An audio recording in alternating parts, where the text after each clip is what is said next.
So you want to play Morgan Le Fay, but the only problem is you don't know how. Well, fret not, because I'm going to teach you how to build her, what her abilities do, and how to level her all in this video, so let's go ahead and get into it. Let's talk about Morgan Le Fay's passive Empowered Blade. Each time she hits an ability on an enemy, she gains a mark on her sword. As you see, the mark is on my sword. And, well, once you get all 5 of those marks, you get an insane magical power buff. At level 20, you get 100 free magical power for just hitting your abilities, and it decreases your ultimate cooldown by 10 seconds, which is kind of ridiculous, but let's move on to her 1. Morgan Le Fay's 1 has 3 different parts. There's red, green, and purple. Each one of these gives you different marks on your passive, which is your sword. The red one gives you a taunt, a fear taunt on the enemies that make them run away from you. It's good for getting away from enemies. The green one slows the enemies if they stay in it, kind of like Poseidon 3. And the purple one gives you clones of yourself to come up. This is really annoying, but making sure you cycle through all 3 of these is a good way to make sure your passive keeps going off. Morgan Le Fay's 2, if hit on the edges, knocks up enemies. If hit in the center, it knocks up enemies and pushes them away. It's a really good way for making space if enemies are on top of you, and it's really annoying. So let's move on to Morgan Le Fay's 3. Morgan Le Fay's 3 is really annoying. It has ridiculous range, and on top of that, it can hit several enemies at once. Now, if that wasn't annoying enough, it also gives you a 24% movement speed buff for 4 seconds, which is kind of insane, and does tick damage, and if you basic attack, it increases the duration of the tick damage. But anyway, let's move on to her ult. Morgan Le Fay's ultimate has 2 parts. A cone part, which pulls these marks of your passive off enemies and makes the width of your sword strikes even longer, which is kind of crazy.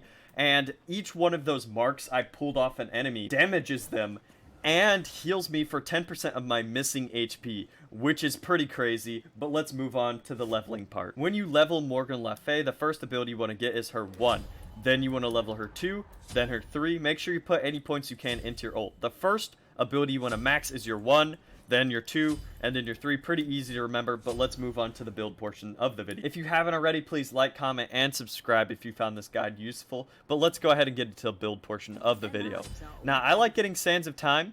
It gives you cooldown reductions right off the bat, which is nice, and upgrading the Pendulum of the Ages. You could get Vampiric Shroud, which is good. Upgrade that into Sacrificial Shroud. You're sacrificing 5% of your HP for 15% more damage on all your abilities, which is kind of nutty when you're hitting for like 800, 900 damage later in the game.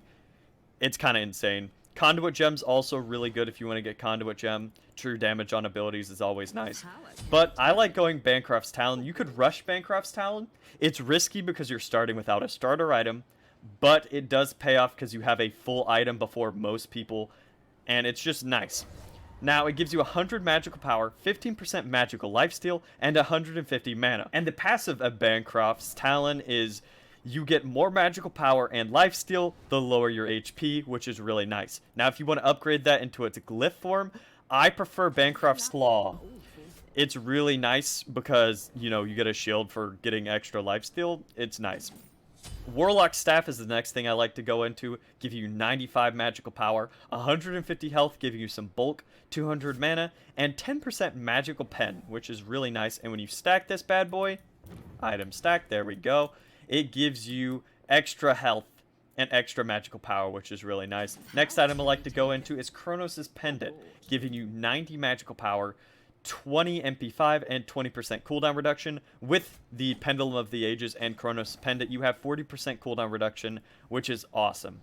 And the passive is, every 10 seconds, the pendant activates, subtracting 1 second from all your abilities currently on cooldown. The only catch is you have to be out of fountain, which is not that big of a deal.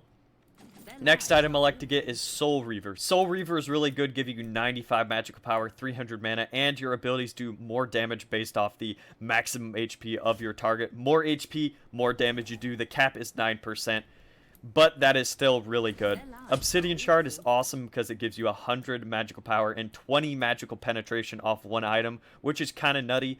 And the passive is your first ability cast gains 10% magical penetration. So starting off the fight, you slap hard. It's great for busting tanks, just like Soul Reaver. Very good tank buster items right here. Now, if you don't like stacking, some people don't like to stack. Ethereal Staff is really good, and Divine Ruin is anti-heal. Other items off the top of my head that I could really think about. Staff of Midrin, very good. Rada Tahuti's extremely good. If you want to get Typhon's Fang, that's always a thing. And Doom Orb. Those are items I could recommend just right off the bat, the top of my head. Now, if you want to talk about relics, I like going beads, because beads is nice. If you want to upgrade that, I like getting chaotic beads. You could get temporal beads, but, you know, chaotic beads is my thing. Aegis, if you want to get Aegis, Aegis is also really good. There's a reason it's like the default relic for damage dealers. You could get Blink. This lady doesn't have an escape, but if you don't know how to use Blink very well, don't get Blink. Don't waste your time. Go ahead and just get Aegis. It's fairly simple how to use. But if you found this video useful, please like, comment, and subscribe, and I'll see you guys later.